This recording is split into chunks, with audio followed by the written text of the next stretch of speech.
Nakakawaw ang mga selebrasyon para sa first year anniversary ni Dustin Yu at Bianca De Vera para sa kanilang PBB journey. Nagkaroon nga ng paparty ang mga fan noong Biyernes. Syempre na nakakatuwa dahil sumipot doon ang Dasbia Love Team. Happy nga ang mga fan nila dahil grabe ang pagkikipag-banding nila. Super papik at chika ng ginawa ni Dustin at Bianca. Sabi ng mga fan, hindi sila nagkamali ng mga idolong sinuportahan. At ang bongga nga ng party dahil talagang sosyal at ginastusan yun ng mga fan. Anyway, chika sa abante ng vlogger na si Oscar Ricabar, ang mga fan raw ay may pa-Dasbia jeep pa.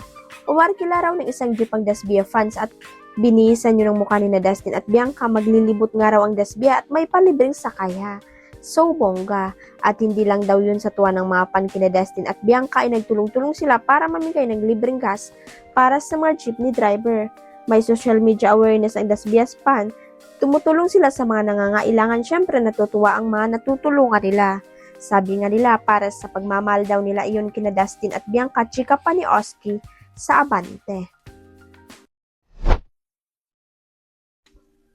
Shock ang fans at casual nang makita nilang tumalak sa ex si Estelle Ajero na SB19.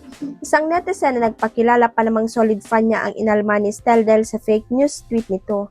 Mistulang sumabog at hindi na napigilan pa ni Estelle ang kumuda sa sinabi niyang, "Sino ka naman para magsabi ng ganyan? Ikaw yung toxic, sa totoo lang tumigil ka.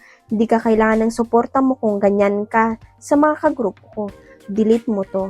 Nag-tweet kasi sa social media ang fan ni Estelle ng ganito, "Tama nga si Pablo, wala sa mukha pero napaka-toxic pala ni Justin. Gusto ko pa naman friendship nila ni Estelle pero di mo malalaman just by looking at the napaka-toxic pala. Cancer nga, literal na sumisira ng friendship." Obviously, hindi nagustuhan ni Estelle ang kudang ito ng fan. Pinalalabas kasi ng mga itsuserang follower na may issue between Estelle and Justin De Dios. Pinapakalat kasi nito ang fake news na may alitan daw ngayon sina Estelle at Justin. Kapansin-pansin daw kasi na parang hindi na raw close ang dalawa at pinagbibintangan pa ng mga fan na si Justin daw may kasalanan at tinawag pa itong toxic at cancer sa grupo. Kaya to the rescue agad si Estelle at sinunog agad nito ang paratang kay Justin. Huwag kalimutan ang subscribe button at i-ring ang notification bell para sa latest chika updates.